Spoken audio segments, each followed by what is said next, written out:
to experience being one of the free people who produce their own meat and eggs? PurelyPoultry.com has both the chickens and supplies you need to raise your own poultry. Would you like pets who produce eggs you can barter with? Your own source of clean meat? A swan on your pond to make your home strikingly beautiful? How about some pheasants and quail roaming in your woods for enjoyment? If so, check out PurelyPoultry.com. 6%? 7%? That's a lot of money. I might as well just do it myself. Well, that might be true, if a lot of that money you're paying a real estate broker is going toward outdated methods, unnecessary fancy offices, and overpaying executives for a lifetime of service. But you don't need to go that route. Silver Compass Realty is a full-service real estate brokerage serving all of South Central Wisconsin, and the commission is negotiable. Silver Compass will explain exactly what they're going to do to help you buy or sell a home, how that will help you reach your goals, and stand right beside you every step of the way. They want to be your broker, your expert, even when you're not in the middle of a transaction. Silver Compass Realty, helping you find your way home. Contact them today at silvercompassrealty.com or call 608-361-8608. Silver Compass Realty, helping you find your way home.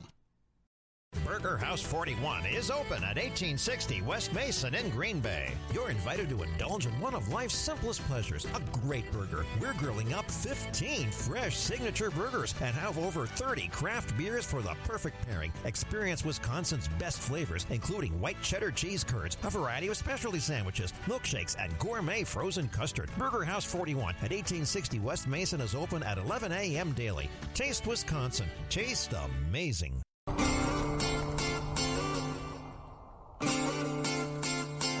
I'm not an easy host to manage, apparently. We've got echoes that are because I talk too loud, and I talk through the ends of breaks and before the starts of the next segment. So I apologize to my engineer, Samuel Anderson, who's doing a fantastic job despite all these problems.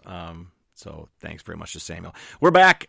Second segment, Free People Show at freepeopleshow.com. Thanks to everyone who are listening on our website or on Spreaker and watching on Facebook. We appreciate it very much.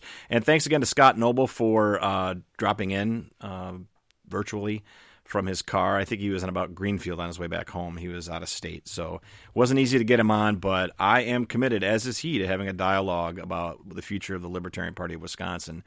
What needs to change, what we need to do, how things can be tweaked, etc. So we'll talk about that this weekend at the convention, which, if you weren't aware already, is this weekend, April 21st to the 23rd at Tree Haven Resort. I think it's called a resort up in Tomahawk. And if you want information about it, lpwi.org.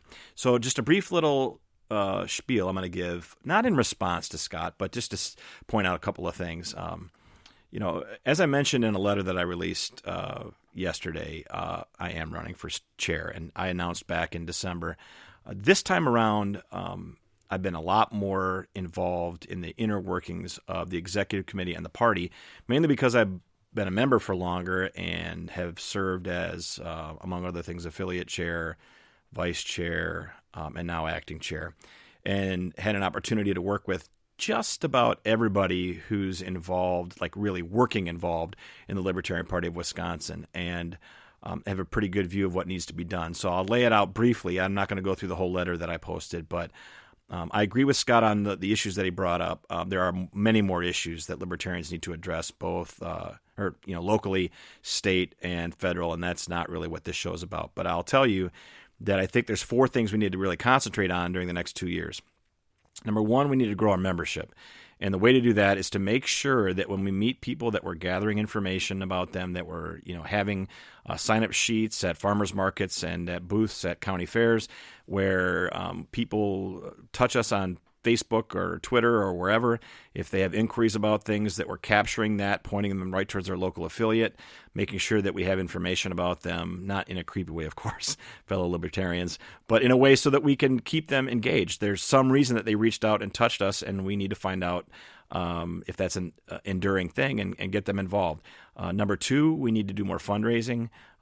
As I mentioned, we don't do a whole lot of fundraising outside of just collecting dues, but there's a lot that can be done. I've already had conversations with Patrick Baird, who, as of now, is the only person who's declared that they're running for treasurer. of the state party. Also talked to Pete Augelli, who's going to be our guest on Thursday, who's running for vice chair, but also has experience raising funds. And we were talking about finding the bigger donors. Any successful nonprofit or political party not only does fundraising and collects dues, but also finds donors who can write bigger checks. And we find ways to deserve that donation and by working hard and representing liberty, and then we aren't afraid to ask for it. And that's just what good organizations do.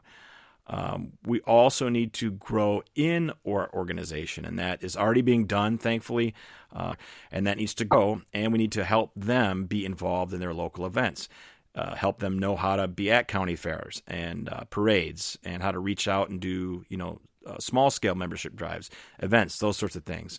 And that's part of the workshops that we're having at the convention this weekend are going to help with that. So we really need to have more organization, more working together at the state level and at the affiliate level.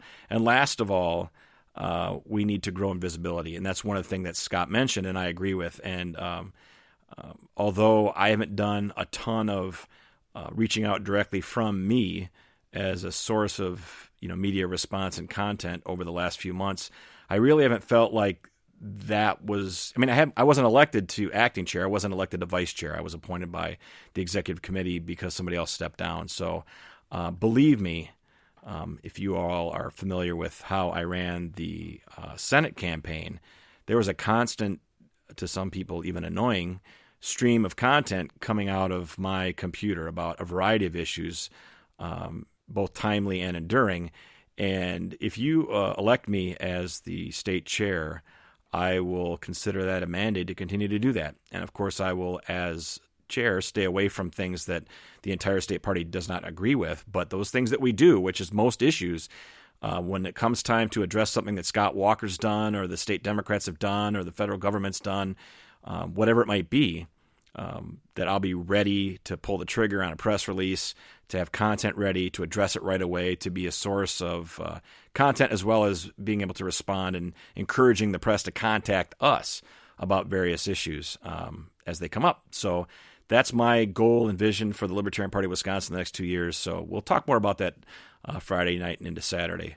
One of the things I want to ask my co-host about, though, it's sort of a pet topic of conversation with him, and I sort of brought it up with Scott, but this isn't really about Scott so much, is people being involved, trying to accomplish their goals in more than one party or parties working together. Like, what's your take on what's gained or what's lost once we start sort of crossing those borders?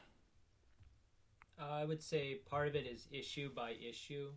For instance, the war on drugs is something that libertarians, anarchists, Greens, even socialists could all come together on. Same for a lot of our foreign policy and our wars overseas.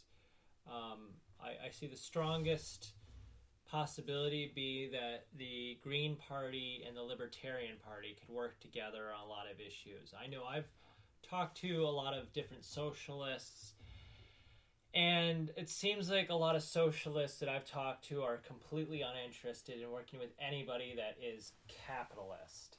And as far as anarchists in the United States right now, that's a really difficult issue because I think you've got anarchist theorists, I would call them, people who believe in the actual anarchy. There's a lot of libertarians that fall into that category. Yeah, but I think there are intelligent anarchists out there, and then there's a lot of people who consider themselves anarchists who are actually just conforming to this, like, I'm going to wear the same thing as everybody else and hate anybody who has any different opinion, and I could go off on that. That's a whole nother subject for a whole nother day. Those are the kind of people that claim they hate the police, but then when they get triggered by somebody else, then they scream for the police.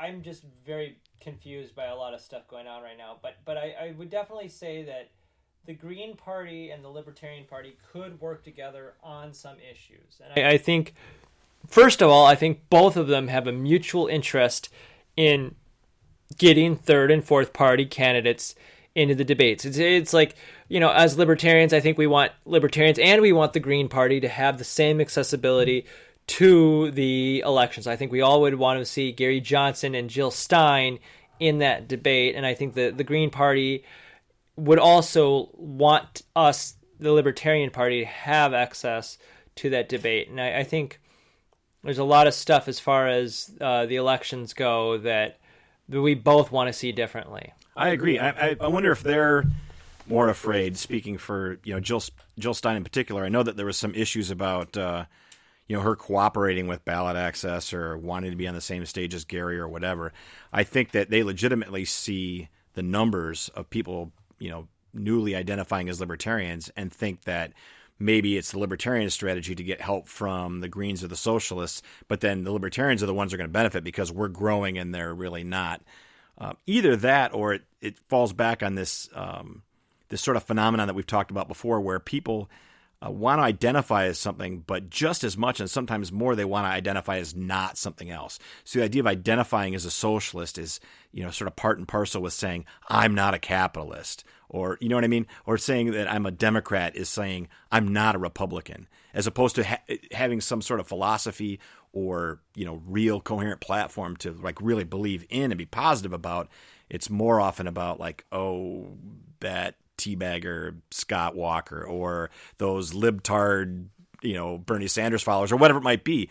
That's a very strong psychological thing, I think, that Democrats and Republicans, they play on that. I find it interesting. It seems like a lot of the socialist people in America seem to like Jill Stein. And so in a lot of ways, big surprise, the Green Party is, progressive, it's socialist at times. I guess I don't know where I was going with that. The point was is that you got the Bernie Sanders people, you've got the Jill Stein people, and then you've got your people like your various socialist groups, and they're separate, but they're very together on a lot of things. But I guess my point what I was going to go to is that things like what's going on in Syria and Afghanistan and North Korea, like, these wars are really important right now. I mean, we just dropped this mother of all bombs on Afghanistan, and things as serious as these war policies and these wars of aggression that are going on, I wish that libertarians and socialists and Greens and the Bernie Sanders people, I wish they could all come together just to rally around one issue. We could just get together on a Saturday and say, you know what, we disagree on. We disagree on social policies, we disagree on economic policies, we disagree on all of this stuff, but we all agree, let's stop bombing the Middle East. Let's not bomb Syria. If we bomb Syria, you're creating more refugees, and there's a lot of various opinions about the refugees, but maybe we can all agree on, whether you would agree or disagree on bringing refugees here. I think we can all agree on stop creating refugees. And stop killing people. And then this crap in North Korea is really scary. I mean, it's insanely scary if you think of the fact that, like, it seems like it's going to dwindle down now, but Trump, you think he almost created World War III. Yeah, and certainly the way things are going, he's got every excuse to, should he want to, and that's what's really scary, is should he want to. We'll be back after our bottom of the hour break with Andy Craig, who, among other things, is running for vice chair of the Libertarian Party of Wisconsin and has much more story to tell. We'll be back shortly. Thanks very much, Miles. Thanks for all your comments, folks on Facebook. You're helping us manage our audio tonight. We appreciate that. We'll be back after the break. Free People Show, freepeopleshow.com. Thanks for listening.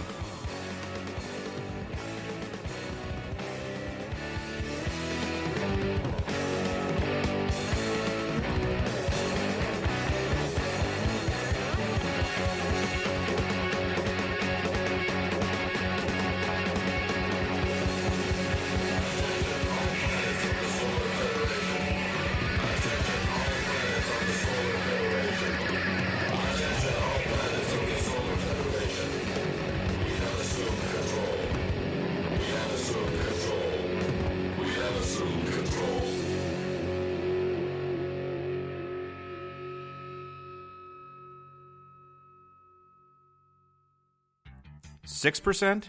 7%? That's a lot of money. I might as well just do it myself. Well, that might be true, if a lot of that money you're paying a real estate broker is going toward outdated methods, unnecessary fancy offices, and overpaying executives for a lifetime of service. But you don't need to go that route. Silver Compass Realty is a full-service